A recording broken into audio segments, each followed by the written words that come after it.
خدا کا پسندیدہ دین اور اس کی کتاب۔ ہمارا دین اسلام ہے اور یہی خدا کا پسندیدہ دین ہے۔ اس دین کی ہدایت کے لیے خدا نے 1,24,000 نبی بھیجے۔ ان میں سب سے پہلے نبی حضرت آدم علیہ السلام اور سب سے آخری نبی حضرت محمد مصطفیٰ صلی اللہ علیہ وآلہ وسلم ہیں۔ دین اسلام حضرت آدم علیہ السلام سے شروع ہوا ہے اور قیامت تک جاری و ساری رہے گا، جو ناقابل تبدیلی ہے۔ البتہ وقت اور موقع کے لحاظ سے شریعت کے قوانین بدلتے رہتے ہیں۔ دنیا میں سب سے پہلی شریعت حضرت نوح علیہ السلام کی تھی، جو حضرت ابراہیم علیہ السلام کے زمانے سے پہلے تک جاری رہی۔ جب حضرت ابراہیم علیہ السلام پیدا ہوئے اور ان کی رسالت کا آغاز ہوا تو شریعت ابراہیمی کا دور دورہ ہوا۔ اس کے بعد حضرت موسیٰ علیہ السلام کی شریعت کی باری آئی۔ اس کے بعد حضرت عیسیٰ علیہ السلام کی شریعت چلی۔ اس کے بعد جب ہمارے نبی صلی اللہ علیہ وآلہ وسلم کا زمانہ آیا تو شریعت محمدی شروع ہوئی۔ دوسری شریعتوں کی طرح اب یہ شریعت بدلنے والی نہیں ہے، چونکہ حضرت محمد مصطفیٰ صلی اللہ علیہ وآلہ وسلم اللہ کے آخری نبی ہیں، لہذا ان کی شریعت بھی آخری شریعت ہے۔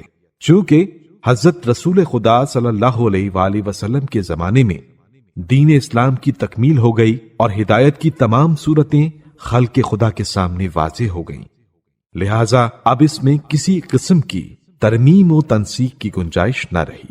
جس آسمانی کتاب سے ہماری شریعت بنی ہے اس کا نام قرآن مجید ہے۔ اس سے پہلے اور انبیاء پر بھی آسمانی کتابیں نازل ہوئی تھیں، مثلاً توریت حضرت موسیٰ علیہ السلام پر، زبور حضرت داؤد علیہ السلام پر اور انجیل حضرت عیسیٰ علیہ السلام پر۔ لیکن قرآن نازل ہونے کے بعد یہ سب کتابیں منسوخ ہو گئیں، یعنی اب ان کے احکام پر عمل کرنا جائز نہیں، کیونکہ وہ اسی وقت کے لیے تھے۔ اب تو قیامت تک قرآن مجید کے احکام پر عمل ہوگا۔ جس طرح ہم اہل کتاب ہیں، یعنی آسمانی کتاب پر ایمان رکھتے ہیں، اسی طرح یہود و نصارہ بھی اہل کتاب ہیں۔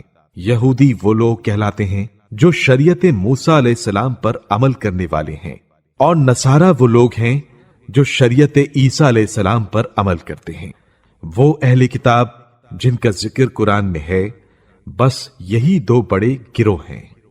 قرآن مجید ہمارے نبی صلی اللہ علیہ وآلہ وسلم پر کسی مکمل کتاب کی صورت میں نازل نہیں ہوا، بلکہ 23 سال تک مختلف اوقات میں نازل ہوتا رہا۔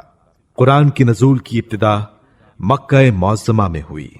اس کے بعد جب حضرت رسول خدا صلی اللہ علیہ وآلہ وسلم ہجرت کر کے مدینہ تشریف لے آئے تو یہاں نازل ہونے لگا۔ اسی وجہ سے قرآن مجید میں 2 قسم کی صورتیں ہیں، مکی اور مدنی۔ جب کوئی آیت یا صورت حضرت صلی اللہ علیہ وآلہ وسلم پر نازل ہوتی تھی تو آپ صلی اللہ علیہ وآلہ وسلم اپنے اصحاب کے سامنے اس کو بیان فرمایا کرتے تھے۔